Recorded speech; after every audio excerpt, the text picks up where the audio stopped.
কলা পাতা করে ইমার্জেন্সি কাটতে হবে। নাই ভাই গো, কলা তো হয়েছে মরা 70 কেজি, দাম হয়তো 1050 টাকা। তা তুই এই 1000 টাকা রাখ ভাই গো, আমার সব লস যাচ্ছে। ভাই 1000 টাকা দিলে তো হবে না, 6500 টাকা দিতে হবে। মামা মানে তুই কি পাগল টাগল হয়ে গেছিস? কি করছিস তুই? না ভাই, আমি তো পাগল আগে ছিলাম না, আজকে দুপুরে বাড়িতে তো পাগল হয়ে গেছি।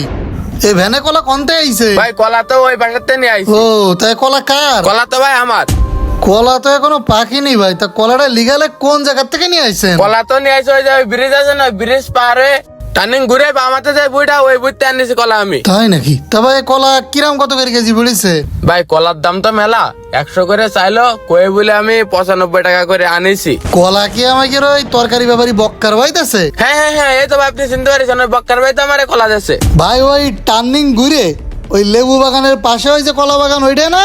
হ্যাঁ ভাই ওই বুইতেই আনিছি। ও তা কয় টাকা করে নেছে? আমি তো ভাই 95 টাকা করে আনিছি। আপনার সাথে তো আমি মিথ্যে কথা করছি না ভাই, ওই দামে আমার কলা কিনা পড়েছে। আচ্ছা 95 টাকা না? বক্কার আজকে শুলি চড়াবো।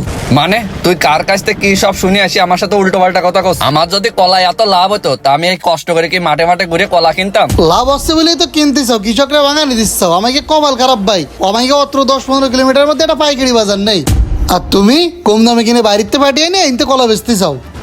আমার তো তুমি নিয়ে গেলে 15 টাকা করে কেজি, আর এখন এসে তুমি আমার 1000 টাকা ধরাই দিচ্ছ, অথচ তুমি ওইদিকে কলা বেচি চাও 6500 টাকার উপরে। এখন নকশা দেখ করতেছো। নাই আমি এখন ফাজলামের মোডে নেই, আর তুই এসব আমার উল্টো পাল্টা কথা করছিস কেন? তোর টাকা দেওয়ার কথা, তোর টাকা দিয়ে দিছি, আমার দায়িত্ব শেষ। তোর সাথে আমার গাজানের সময় নেই, আমার আর এক জায়গায় কলা কিনতে যেতে হবে। কনে যাচ্ছে একদম ঠ্যাং শেয়াল একদম নলিখাটো করে ফেলবো তোমার। মানুষ চেনো? সিটারি বাটপারি করার জায়গা পাচ্ছ না? আসছি, কি করছিস ভাই গো? আমার যদি লাভ হইতো আমি তো তোরে বেশি করে টাকা দিতাম। আমি যে দামে কলা নিয়ে গেছি সেই দামে কলা বেচেছি। আমার যদি লাভই হইতো তাহলে তোর 200 টাকা ধরে দিতাম, কোনো সমস্যা হইতো না তো। তাই না? নাটকীয় কথা কওয়ার জায়গা পাচ্ছ না? তাহলে ওই বিটা কি আমার মিথ্যে কথা কইছে? হ্যাঁ ভাই গো, ও সব মিথ্যে কথা কইছে, এগুলো সব মিথ্যে কথা। এ বক্কার ভাই কি করছাও? তুমি নিজে সিটার হতে পারো, কিন্তু মানুষের কাছে আমারে সিটার বানায় না। 15 টাকা করে কিনে 95 টাকা করে বেচলে, যাতে কিনলে তারও ঠকাইলে আমারও ঠকাইলে। হনে তুমি দাঁড়াও, এক পা নড়বান, আসতেছে আমি হনে। এই তো এবার কি কব? এই লোক তো চলে আইছে। এ ভাই গো, এ লোক কিডা? এ লোক তো চিনি না, আমি আগে কোনোদিনও দেখিনি। আমার সাথে তোমার কোনোদিন দেখা হয়নি, সেটা না হয় আমি মাইনে নিলাম, কিন্তু আগের দিন আমার ডাইকে এনে যে বুইরা লিয়ে কিরে কতন দিছিলে আর গড়াগড়ি দিছিলে। হ্যাঁ বক্কার ভাই, কলা তো দেখলাম, কলা আমার ভাল লাগেছে, তা লিগাল একদম সাক্ষা কথা কও, কয় টাকা করে দেয়া লাগবেন তোমার কলা? ভাই দাঁড়াও, তুমি তো মুখের কথা বিশ্বাস করবা না।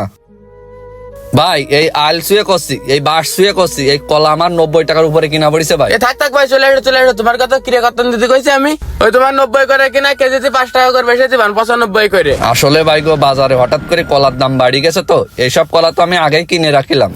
ওইসব কথা বাদ দাও তুমি। তোমাকে মতো মানুষের জন্যই বাজারে কৃত্রিম সংকট তৈরি হয়।